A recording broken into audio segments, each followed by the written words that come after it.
Hello, this is Paul Blark's Garage. This is an update on the 1988 GMC Sierra that I've been working on for several months. If you watched any of the other videos of when I bought this truck, the reason why it was called Project 500 is that's how much I gave for the truck. If you want to look at the other videos and see exactly what I've done to the truck, then you're welcome to go to the channel and look to update. If you're interested, fine. If not, fine.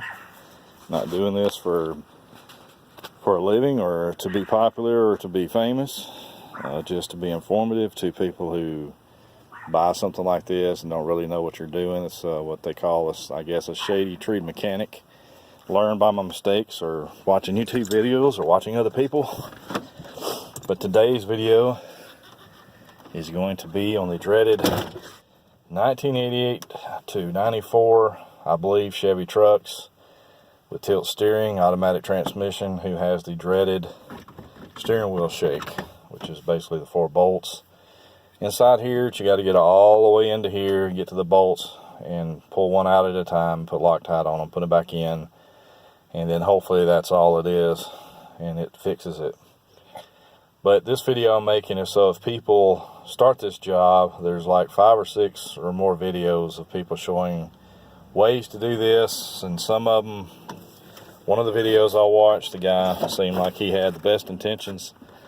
I watched this video on what tools to get and how he was taking his apart, but there's one thing that he showed on there that is incorrect, and if you do it the way that he half shows you at this particular point, you're going to end up with a lot of heartache, a lot of money. I've got over $100 where I could have already bought another column by following this guy's method, and he doesn't show the whole thing. But anyway, I'm going to explain it to you exactly what happened.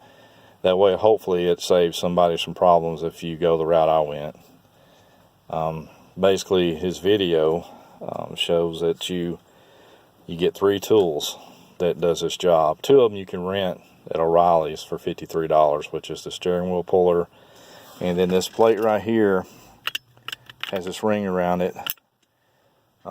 Bolts up here. Basically in here, allows you to get in here further, and it's a tool too that you buy. That, well, you don't have to buy it; you can actually rent it at O'Reilly's. But it'll get you through the steering wheel, it'll get you through the plate, and get you to this point to where the dreaded, what they call pivot pins, which I got one out on the left side over here that press in. They don't screw in, they press in, but that's what it looks like. It's just a little pin that you get what they call a pivot pin puller. You can actually buy one at O'Reilly's for $9.99. So when this guy's showing the video, he gets to the pivot pin, he pulls this side out, but he doesn't show him pulling it out. It just shows, well, I've already pulled this side out. So on this side here, it shows him the pivot pin, which I'd already took 2 of them back because I broke them to try to recoup some of my money to go elsewhere in the project.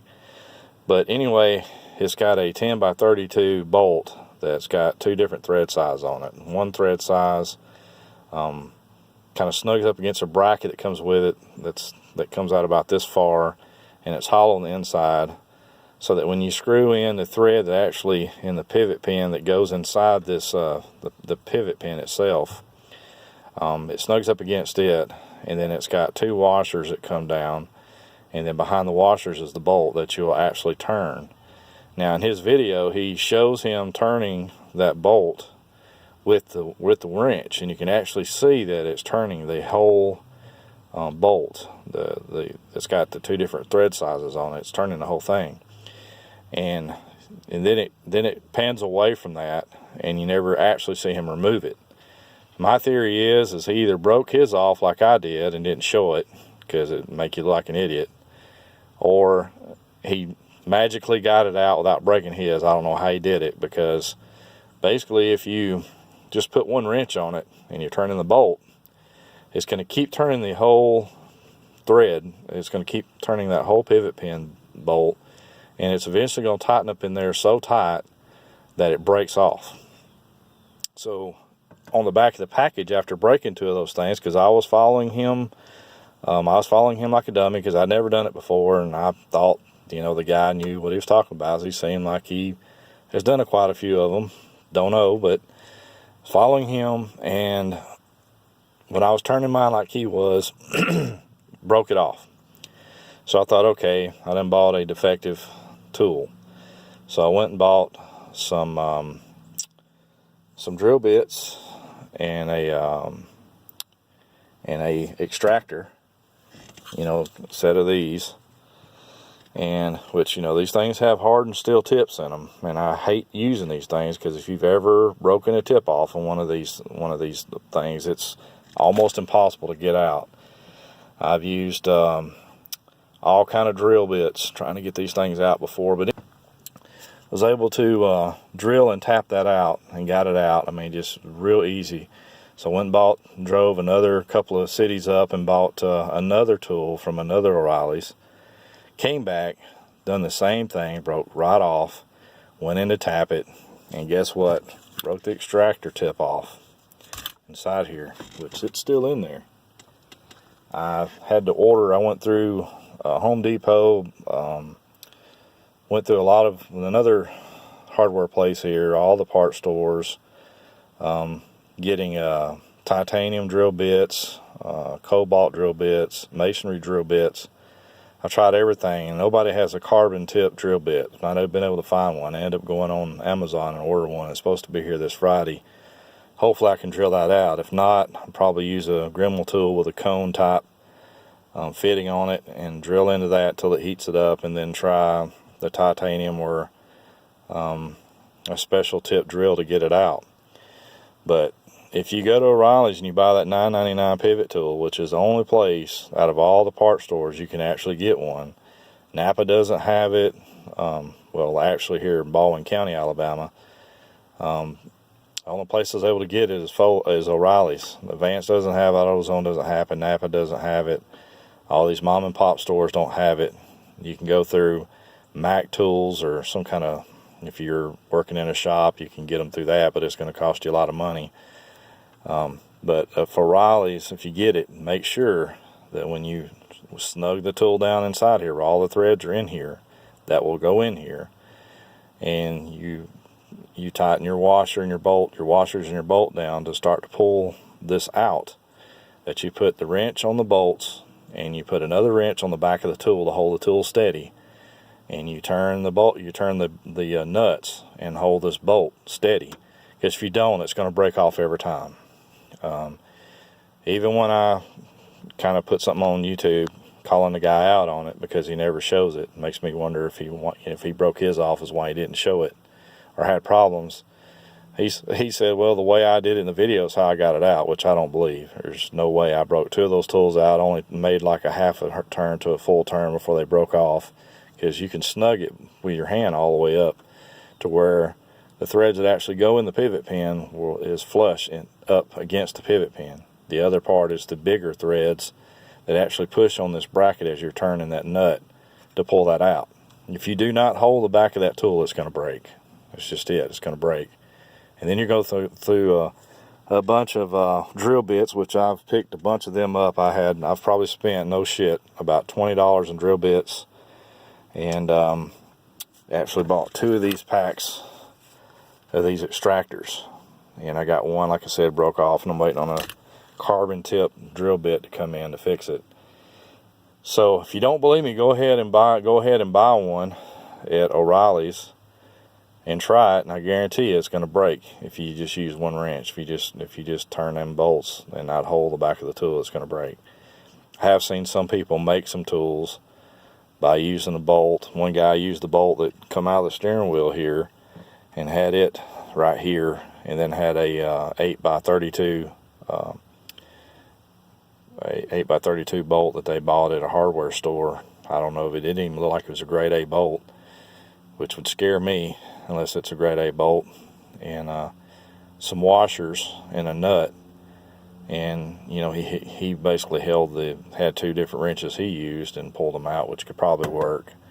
But anyway, it's just a little video to kind of help someone out that if you're doing this job, never done it before, and you're a noob like me, and a lot of times you just rely on what somebody else does. There's actually a couple of videos, if you type in 1988 to 94 steering wheel column repair. There's actually a guy that does a video, and it's like an hour to 2 hours long, and it's a detailed video of him, the tools he used, the methods he used, taking it apart and putting it all back together. And the guy sitting in his truck with his dog. It's a pretty informative video. It's a real good video, and it's the one that I'll be watching when I go to put this back. And that would be the guy that I would pay attention to. He uses the exact tool that I bought from O'Reilly's, and you can clearly see him turning the nut and the back of the tool with his wrench, or holding the back of the tool with his wrench and turning the nut, and it pops right out.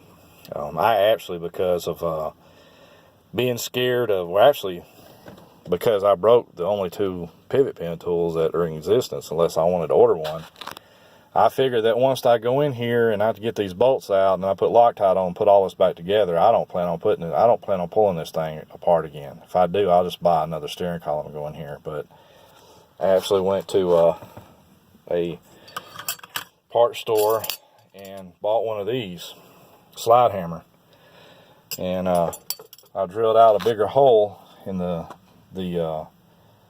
bolts that came with the slide hammer. I stuck it in here, and I pulled out like 3 times, and it popped it right out. And so I don't care if I run the threads on it, as long as I can get them out and get in here and tighten these bolts up with Loctite and get everything put back together. I even bought me a new lock cylinder to go in there too, with new keys. When I bought the truck, the key was broke off in the ignition, and I just plan on replacing that too. But hopefully I can get it running. That's the only thing keeping me from driving the truck, is this here. Hopefully I can get it fixed. If I get it drilled out and everything out, I'll make another video of it all back together and driving it.